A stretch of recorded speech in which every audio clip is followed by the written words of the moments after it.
There is a bench in a small park, in a quiet city, that nobody pays attention to anymore. It is just an old wooden bench.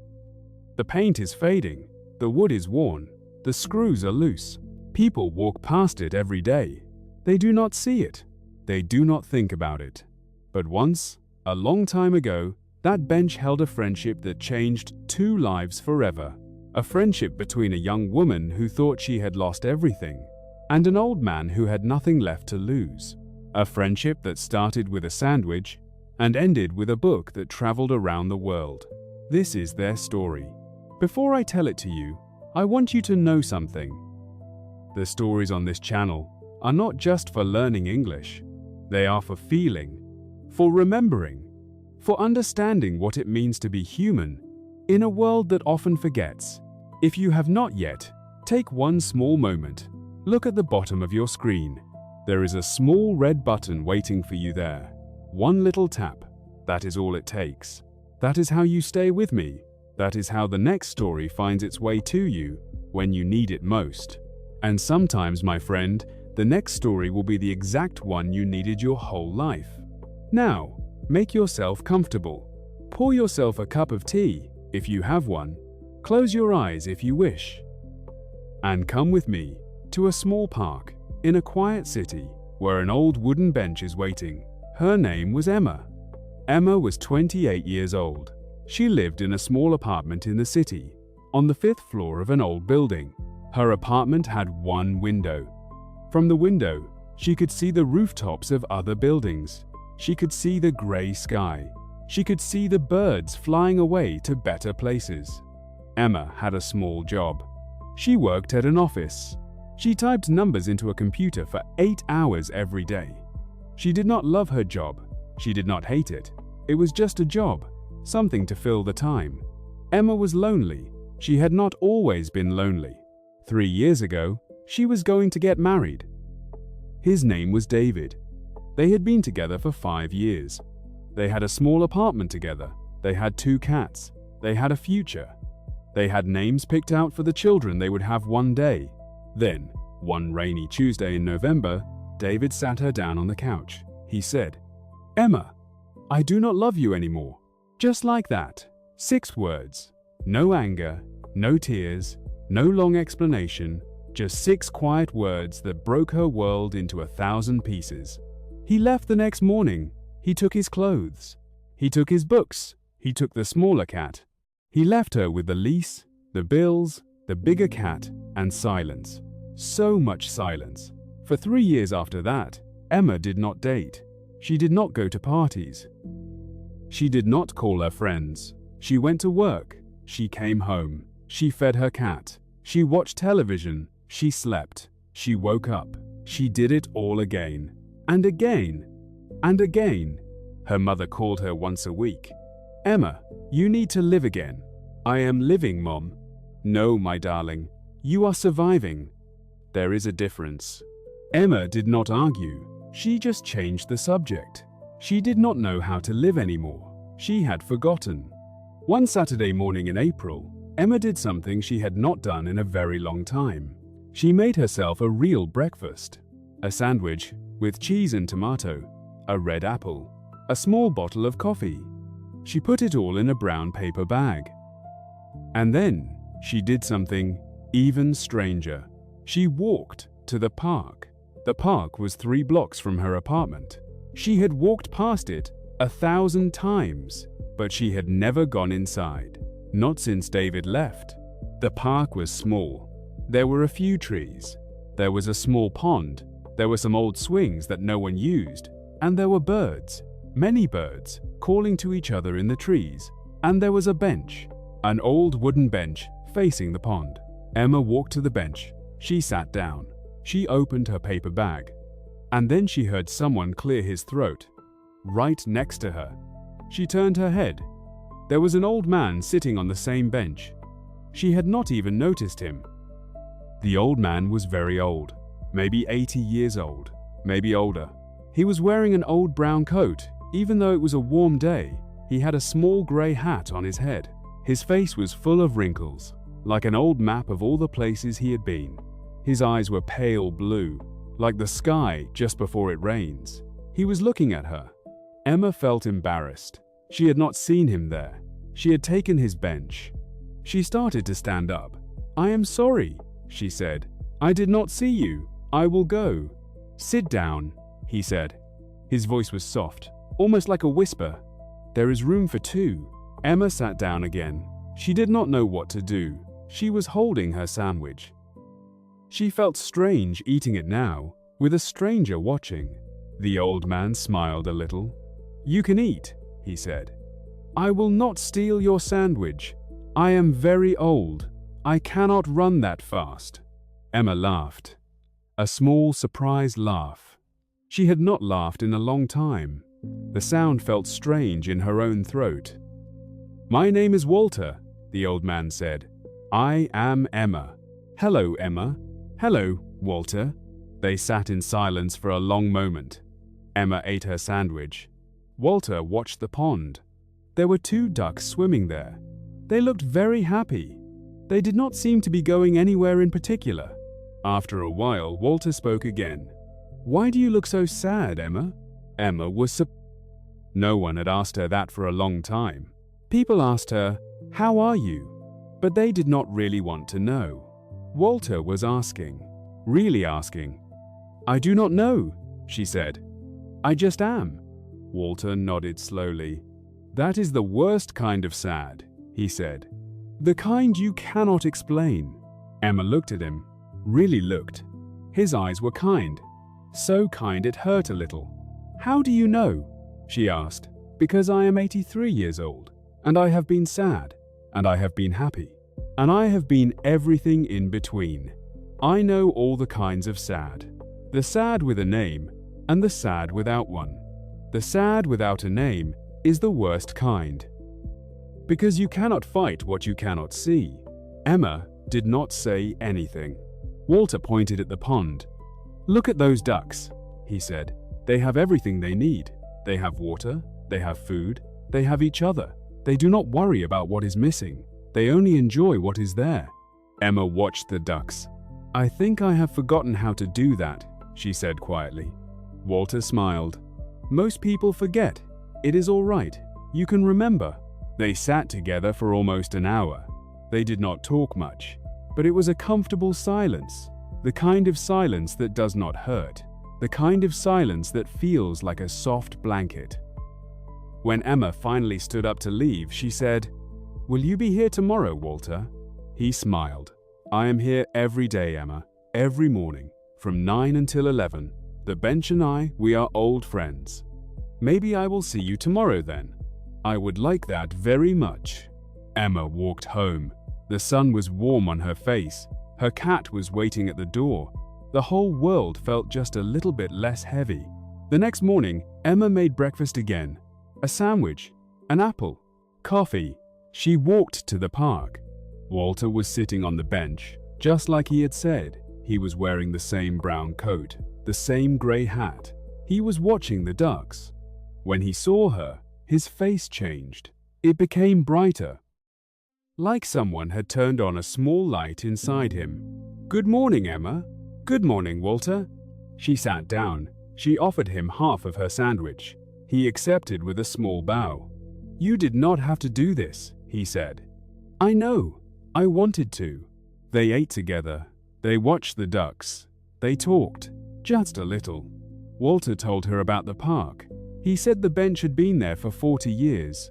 The first time he sat on it, he was 43 years old. He had just had a fight with his wife. He had walked out of the house in anger. He had sat on the bench to cool down. "What was the fight about?" Emma asked. Walter laughed. "I cannot remember. That is the funny thing about most fights.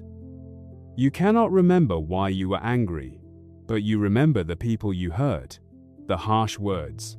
Those you remember forever. Be careful with your words, Emma. Once they leave your mouth, you cannot bring them back." He paused. He looked at the pond. "My wife. Her name was Margaret. She passed away 7 years ago." "I am sorry, Walter." "Do not be sorry, child. We had 53 years together. We laughed, we cried, we fought, we loved, we had 2 beautiful children. We built a life. Some people never have one good year. We had 53. I am the luckiest old man you will ever meet. Emma thought about that. I had 5 years with someone, she said. I thought he was the one. He left me 3 years ago.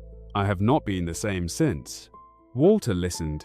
He did not interrupt. He did not give her advice. He just listened, as if her words were the most important words in the world. When she finished talking, he said quietly, "Emma, may I tell you something?"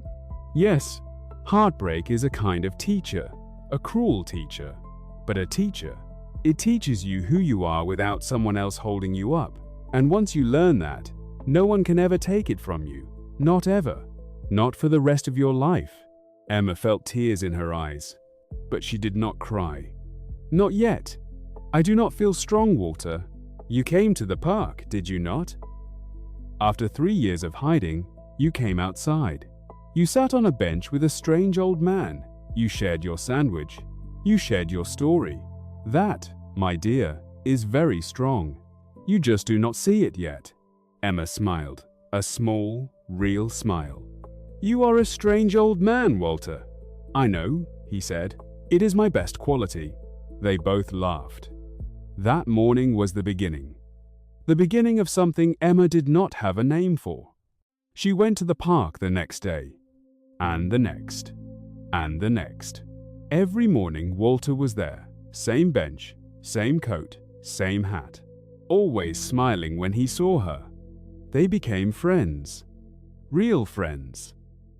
The kind of friendship Emma had not known was possible between two people so different. He was 83.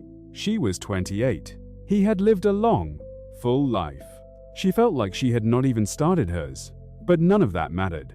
On that bench, by the pond, they were just two people. Two friends. Two souls who had found each other in a big and lonely world. They talked about everything. Walter told her about his life. He had been a teacher. He had taught history at a high school for 40 years. He had loved his job. He had loved his students. "What did you teach them?" Emma asked. "History. The names, the dates, the wars. But really, I tried to teach them only one thing." "What thing?" "That every person matters. Every life is a story. The history books only tell us about the kings and the presidents. But the real history is in every kitchen, in every garden, in every old wooden bench. Every person who lives is a miracle." I wanted my students to know that. I wanted them to look at the person next to them on the bus, the person who sells them their coffee, the person who cleans their classroom, and to think, that is a miracle. A whole universe inside a body. A whole story inside a heart. Emma thought about that for a long time after he said it. She started looking at people differently. The woman at the bus stop, the man who delivered the mail, the little girl on the swing. Every face was a story, a whole universe. She had never seen it before. Now she could not stop seeing it. Walter told her about Margaret. He told her how they met. She had been a librarian. He had been 25 years old, looking for a book about the Civil War. She had recommended one. He had read it in 3 days. He had come back. He had asked her to dinner. She had said yes. They were married 6 months later. "How did you know?" Emma asked. "How did you know she was the one?" Walter thought for a moment. "You will laugh." "I will not. When I left her house that first night, I felt safe. That is all. Just safe. Like the world was not going to hurt me as long as she was somewhere in it." Emma did not laugh. She cried a little. Just a little. "I want that," she whispered. "You will have it, Emma. Maybe not soon. Maybe not for years. But you will. The bad love teaches you what the good love is supposed to feel like. You will know it when it comes. You will know it the way you know the sound of your own name." Weeks passed, then months. Spring became summer. Summer became fall. The leaves in the park turned gold and red and brown. Every morning, Walter was on the bench. Every morning, Emma joined him. She started bringing him things. A warm coffee, a new book to read, a scarf when it got cold. He always smiled, always thanked her, always shared half of whatever she brought. She told him about her childhood, about her mother and father, about her job, about her ex-boyfriend, about her dreams, about her fears. "What is your dream, Emma?" Walter asked one morning. "I do not know," she said. "I used to want to be a writer. I used to write stories when I was little. But I stopped." "Why did you stop?" "I do not know. Life happened. I grew up. I became practical." Walter looked at her with those pale blue eyes. "Practical is a sad word, Emma. It is a word people use when they have given up on their dreams. But they want to feel okay about it. You think I should be a writer? I think you should write, whether anyone reads it or not. I think you should write because there is something inside you that needs to come out. And if you do not let it out, it will turn into something hard and bitter inside you, like a stone in your shoe. Small, but every step will hurt." That night, Emma did something she had not done in 15 years. She sat at her kitchen table. She opened a notebook. She picked up a pen, and she wrote. She wrote about a girl who was sad, a girl who did not know how to live anymore, a girl who walked into a park one Saturday morning and met an old man on a bench. A man who was teaching her, slowly, one breakfast at a time, how to be alive again. She wrote for 3 hours. When she stopped, she was crying, but she was smiling too. She had not been this alive in a long, long time. She did not tell Walter that she was writing. Not yet. She wanted it to be hers, for a little while, just hers. Walter shared his philosophy with her, piece by piece, morning by morning, like he was passing her a treasure, one small jewel at a time. Time is a thief, Emma. It steals everything in the end. So do not save your love. Spend it all. Forgiveness is not for the other person. It is for you. It is the only way to put down what is too heavy to carry. The people who hurt you the most are usually the people who are hurting the most themselves. This does not excuse them, but it explains them. And sometimes, an explanation is enough. Joy is not a thing you find. It is a thing you make, with your hands, with your kindness, with your willingness to keep trying. Every morning you wake up, the world has given you a gift. The day. It is not nothing. It is not small. It is the only thing any of us actually have. The day. Today. Now. Emma wrote down everything he said. In her notebook. At night. Alone. In her kitchen. She did not know it yet, but she was writing a book. One Monday morning in early November, Emma walked to the park as usual. It was cold. The leaves had fallen. The ducks were gone. They had flown south for the winter. The bench was empty. Emma sat down. She looked at her watch. 9:15. Walter was usually there by 9. Maybe he was just late. She waited. 9:30, 10 o'clock, 10:30. He did not come. Emma told herself not to worry. He was an old man. Maybe he was tired. Maybe he had a cold. Maybe he had a doctor's appointment. She came back the next morning. He was not there. She came back the next morning. He was not there. She came back every single morning for 2 weeks. Walter never came. Emma felt the panic rising inside her, like cold water filling a glass. She did not have his phone number. She did not have his address. She had been sitting next to him for 7 months. They had told each other everything, but she had never thought to ask him where he lived. She had never asked for his phone number. She had not asked because she thought there would always be tomorrow. There would always be another morning. There would always be the bench. She had not asked because she could not imagine a world without him on that bench. But now, the bench was empty, and the world was very, very quiet. 3 weeks after Walter disappeared, Emma did something. She did not know if it was the right thing, but she had to do something. She went to every coffee shop near the park.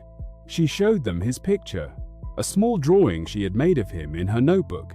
From memory, she asked, "Do you know this old man? Have you seen him?" Most people said no. Most people had not noticed him. But the woman at a small bakery on the corner, she paused. She looked at the drawing carefully. "Walter," she said. "Walter Hayes. He used to come in every morning before going to the park. He always bought a small piece of bread for the ducks. Do you know where he lives? He used to live on Elm Street, I think. The blue house, with the white shutters." Number 215. Emma walked to Elm Street.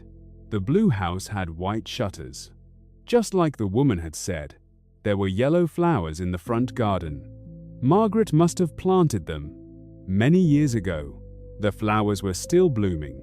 Even now, there was a sign in the front yard, a "For Sale" sign. Emma's heart sank into her shoes. She walked up to the door. She knocked. A young woman opened the door. She was maybe 40 years old. She had Walter's eyes, the same pale blue, like the sky just before it rains. "Can I help you?" the woman said. Emma's voice was shaking. "I am looking for Walter Hayes. I am a friend." The woman's face softened. Then it broke. She started to cry. Emma knew before she said a word. Emma knew. "My father passed away," the woman said. 3 weeks ago, he had a heart attack. In his sleep. He did not suffer. We are grateful for that." Emma could not speak. She just stood there, her own tears falling. The woman looked at her closely. She wiped her cheeks. "Wait, you are Emma, are you not?" Emma was shocked. "How do you know? Please, come inside." Emma stepped into the house. It smelled like old books and warm tea, just like she had imagined Walter's house would smell. The woman led her to a small living room. There was a chair by the window, an old chair, with a small blanket on it. Emma could see Walter sitting there, even now, reading a book, watching the rain. "My name is Sarah," the woman said. "I am Walter's daughter. He spoke about you. He spoke about you all the time."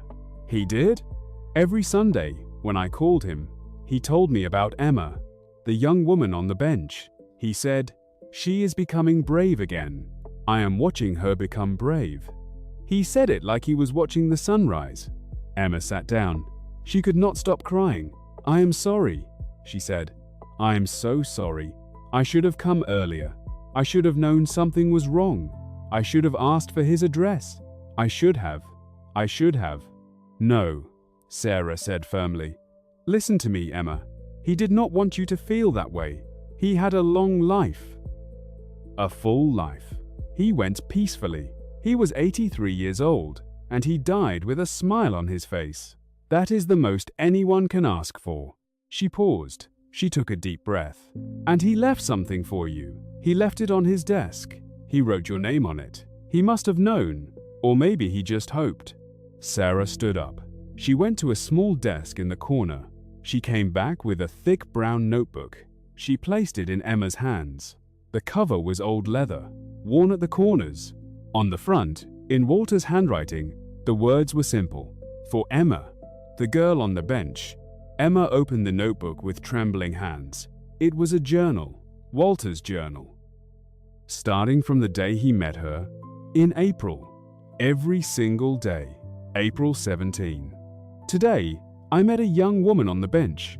Her name is Emma. Her eyes are very sad, but there is a fire still alive inside her. She does not see it yet.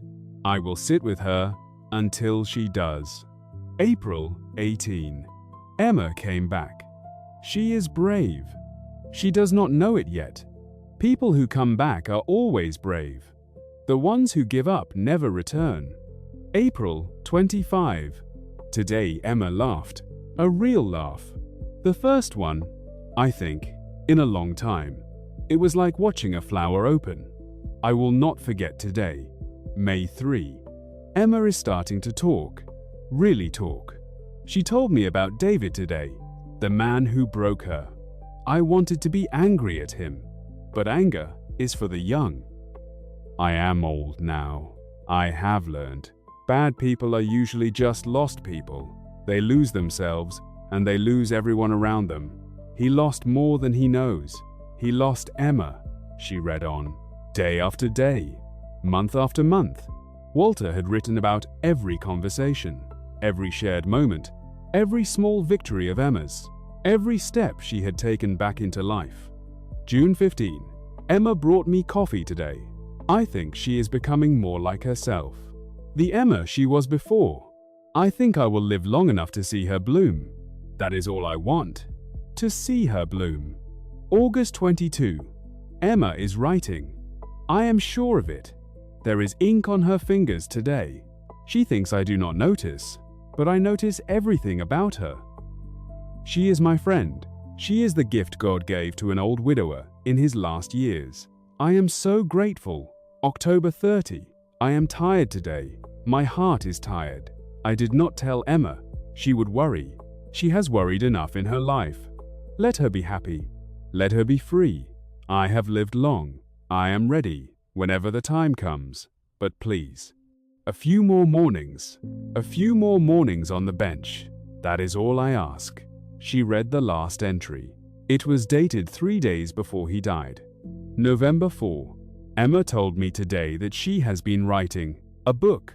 I think. She did not call it a book. She is too modest. But I saw the light in her eyes. She is becoming who she was meant to be.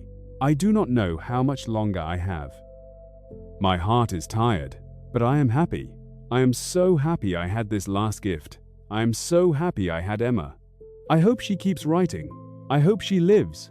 I hope she loves. I hope someone, one day, looks at her and feels safe, the way I felt safe with Margaret. She deserves it. She deserves everything good in this world. Thank you, God. Thank you for Emma. Thank you for the bench. Thank you for all of it. Emma closed the notebook. She held it to her chest. She cried for a long time in the quiet living room of Walter's old blue house. Sarah sat beside her. She did not speak. She just held her hand. That night, Emma did not go home right away. She walked back to the park. She sat on the bench. She opened Walter's notebook to the first page, and she started reading it again, from the beginning, out loud, quietly, just for her. And, in some way she could not explain, for him. The cold wind was blowing. The leaves were rustling on the empty ground. The ducks were gone, but they would come back in the spring. The park was empty. The bench was old. But there was love still in the wood, somehow. Love that two people had built, one morning at a time, for 7 beautiful months.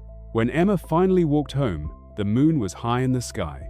She felt sad, so sad. But she also felt something else, something steady, something warm.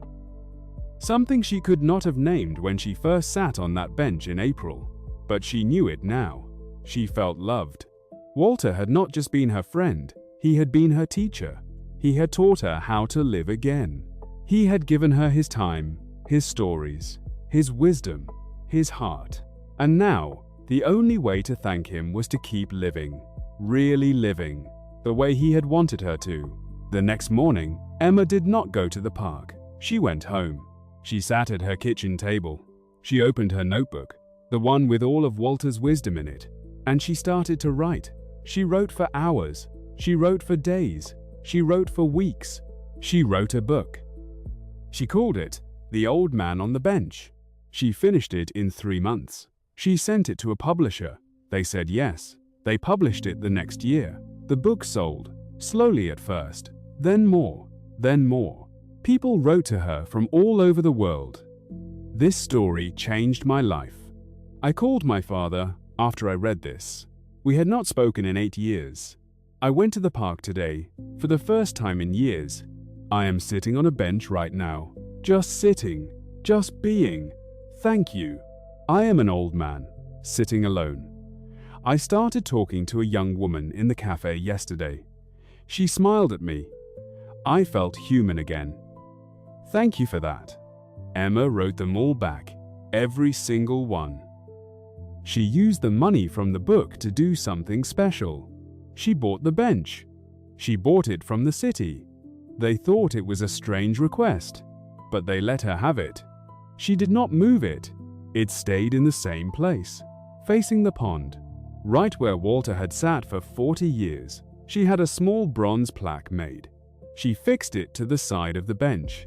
It read, "This bench belongs to everyone who is sitting on it. to everyone who is lonely, to everyone who is sad, to everyone who is brave enough to come outside. Sit a while. The ducks will come. The friend you need will come, Walter promised. Emma still goes to the park every morning. She is 35 years old now. She is married to a man with kind eyes who once read her book on a long flight and cried in his seat and wrote her a letter and slowly, gently walked into her life. She has a daughter. Her daughter is 3 years old. Her daughter's name is Margaret, after Walter's wife. He would have liked that. Every morning, Emma takes her daughter to the park.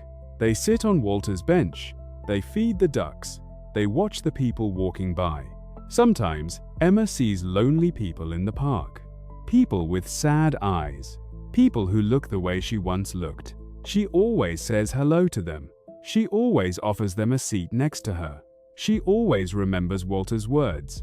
Every person who lives is a miracle. A whole universe inside a body. A whole story inside a heart. So, that is the story of the old wooden bench. The bench that nobody pays attention to anymore. The bench that once held a friendship that changed 2 lives forever. I want to tell you something, my friend. You are surrounded by Walters. They are walking past you every day. The old woman in the apartment next door. The man who fixes shoes on the corner. The stranger on the train. The lonely person on the bench. They have stories you cannot imagine. They have wisdom they want to share.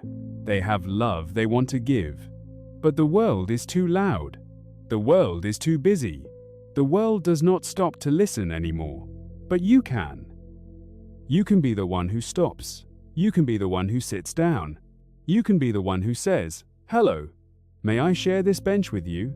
You will not regret it. You might just save a life. You might just save your own. Thank you for listening to this story. Thank you for being here with me for these few minutes. Thank you for trusting me with your time. It is a gift. I do not forget it. If your heart feels something right now, that is good. That is your humanity, breathing. That is your kindness, waking up. Hold on to that feeling. Carry it into the rest of your day. I have more stories to tell you. Stories of love, stories of loss, stories of strangers who became family. Stories of small moments that changed everything. Stories that will make you cry, and stories that will make you smile, and stories that will sit quietly in your heart for years afterward. If you want to find them, you know what to do. The small red button. One small tap. And we will meet again. Soon. Very soon. Until then, do me a favor. If you see an old man on a bench today, sit next to him, even for 1 minute. Even just to say hello. You might be the friend he has been waiting for. You might be the gift he did not know he needed. You might be the Emma in his story. Good night, my friend. Be kind. Be brave. Be present. You are loved. Always.